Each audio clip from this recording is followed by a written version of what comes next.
Warning: the opinions in this video are just that. Opinions. You do not have to agree or even accept them. We encourage you to argue, criticize and debate them in the comments section. Thank you and enjoy the video.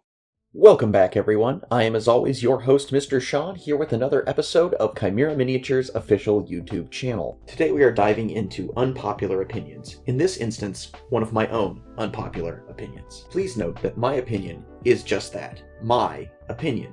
You do not have to agree with it, you do not have to like it, you don't even have to accept it. I encourage you to discuss, debate, and counter my opinion with your own. I have no desire to force my views on anyone.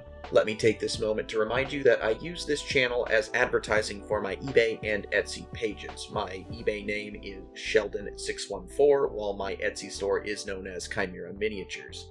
On eBay, you will find high-quality collectibles, Pokemon cards, miniatures, custom miniatures of the safe-for-work variety, and on Etsy, you will find custom miniatures including the not-safe-for-work variations that eBay has seen fit not to allow on their platform. And with that being said, let's get into today's video. Trigger warning: this video contains opinions on fertility issues, in vitro fertilization, adoption, narcissism and racism.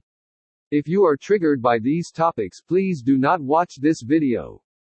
The opinion I will be discussing today is my opinion that choosing to have in vitro fertilization is the height of narcissism. Please understand that this opinion does not come from a place of religious ideology. I myself am not a religious person, though I take no issue with faith. I don't object to the concept of a deity, but I'm baffled by the notion of one that takes attendance. To wish to raise a child is commendable. To wish to sire biological offspring is, at the very least, slightly narcissistic. To require that any children you raise be genetically linked to you is highly narcissistic. And to go so far as to enlist medical science to ensure you sire biological offspring is the most narcissistic act a person can commit. I'm not saying no one should have children. If you can produce them the old-fashioned way, then who am I to argue with biology? But if your ability to love and nurture a young life is dependent on them sharing a DNA link to you, then what you feel is not love, but rather ego. The desire to sire biological children is akin to saying you believe the world would be better off if it contained 50% more of your DNA. Such an idea cannot really be seen as anything other than narcissistic. People always talk about carrying on the family line or having a son to carry on the family name. They liken themselves to the dynasties of old, as if the future of the world depends on more on their genetics being passed on than their knowledge or wisdom. While I would agree that there are likely specific individuals on this planet that possess superior DNA that would be beneficial to pass on to future generations, most of the people obsessed with passing on their genetic material are not such individuals. I am of the opinion that the experiences of a person and the knowledge and wisdom that they acquire through these are far more beneficial to future generations than their specific genetic code. In the United States alone, there are over 400,000 children in the foster care system. While it is hard to find the exact number of people who use assisted reproductive technology, a report in 2014 showed that there were more than 165,000 ART procedures in 2012, and that these resulted in around 61,000 births. With each round of in vitro fertilization costing an average of $12,000, this means around $198 million was spent by the American people in an attempt to create genetic offspring. I would like to pose to you all the idea that time, money, and effort would be better spent giving a home and a future to an existing child that currently has neither.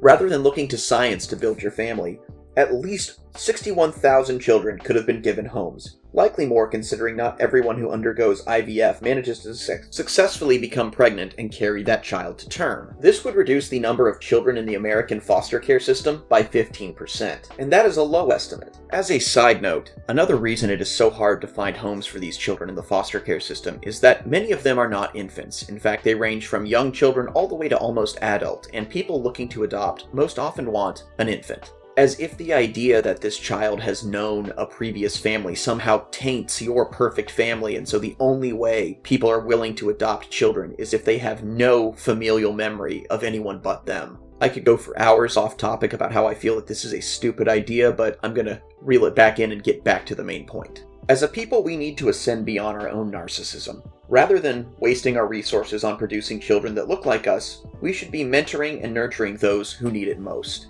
No one asks to be born, and I definitely think we should prioritize the lives of children that are already here rather than the hypothetical lives of those we haven't even created yet. Aside from being more efficient and productive, being able to overcome our own egos would help rid us of outdated and troublesome ideas that give rise to racism, sexism, and other problematic notions that hinder us as a society. You believe you have lessons to teach a child? Those lessons are no less valid if that child has a different skin color than you, or maybe is not an infant when you first meet them.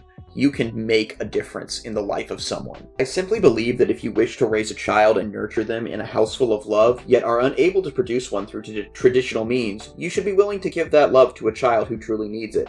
But if that love comes with genetic caveats, then you probably should just get a pet. So that's my opinion, and I'm sticking to it. And speaking of pets, this is my little buddy Roro. He is my everything, he is my world, and he has been a little sick lately. We had to start him on some medication for insuloma, which is essentially ferret diabetes. He's doing well, but we are trying to raise some funds to have a Roro fund for any future medical needs he might have. So if you could do me the favor of checking out my eBay and my Etsy, all the money will be going into the Roro fund for now. So it does help this little guy here if you would be so kind. Again, I am Mr. Sean. Thank you for listening to my opinion today. Feel free to debate, argue, call me a piece of shit, whatever you'd like in the comments. Like, subscribe, share with a friend, and check out the links. Hey, you have yourselves a great day.